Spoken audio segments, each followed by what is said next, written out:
Land of passes के नाम से जाना जाने वाला और हिमालय की गोद में बसा है केंद्र शासित प्रदेश लद्दाख। विराट संभावनाओं वाला लद्दाख पिछली सरकारों के भेदभाव के चलते विकास की दौड़ में कहीं पीछे छूट गया था।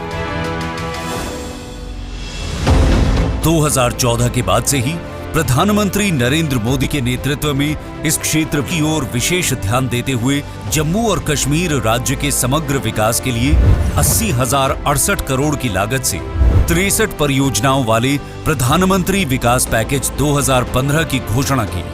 इन 63 परियोजनाओं में से 21,441 करोड़ की 9 परियोजनाएं विशेष रूप से लद्दाख के लिए थी। इतने प्रयासों के बावजूद ये क्षेत्र विकास की राह में अभी भी पिछड़ रहा था। लेकिन समय बदला जब गृह मंत्री श्री अमित शाह ने प्रधानमंत्री नरेंद्र मोदी के नेतृत्व में धारा 370 समाप्त कर जम्मू और कश्मीर पुनर्गठन अधिनियम 2019 से लद्दाख को अलग केंद्र शासित प्रदेश का दर्जा दिलवाया और लद्दाख के नागरिकों के जीवन को एक नई दिशा देने का काम किया।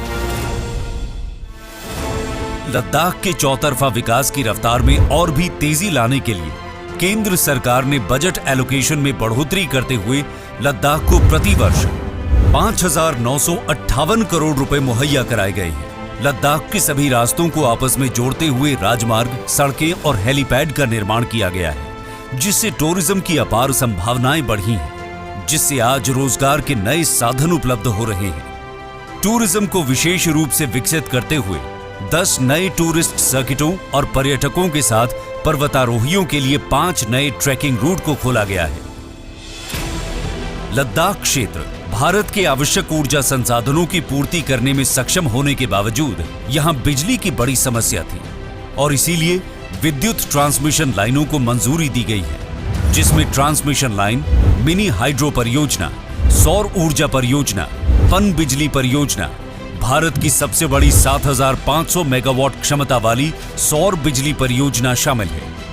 स्मार्ट क्लासरूम स्थापित होने से स्कूलों की कायापलट हुई है।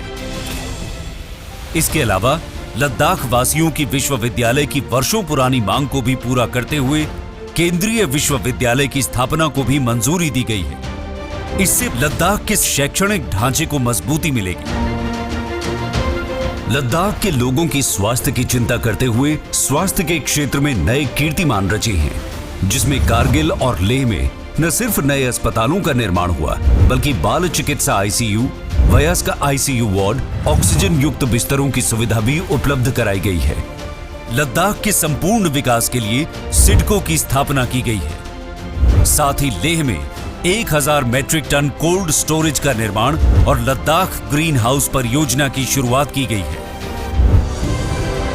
गृह मंत्री श्री अमित शाह ने ऐतिहासिक पहल करते हुए लद्दाख क्षेत्र के लिए पहले विंटर ग्रेड डीजल बिक्री केंद्र का शुभारंभ किया, जिससे अत्यंत ठंड के मौसम में लोगों की समस्याओं का समाधान हुआ है।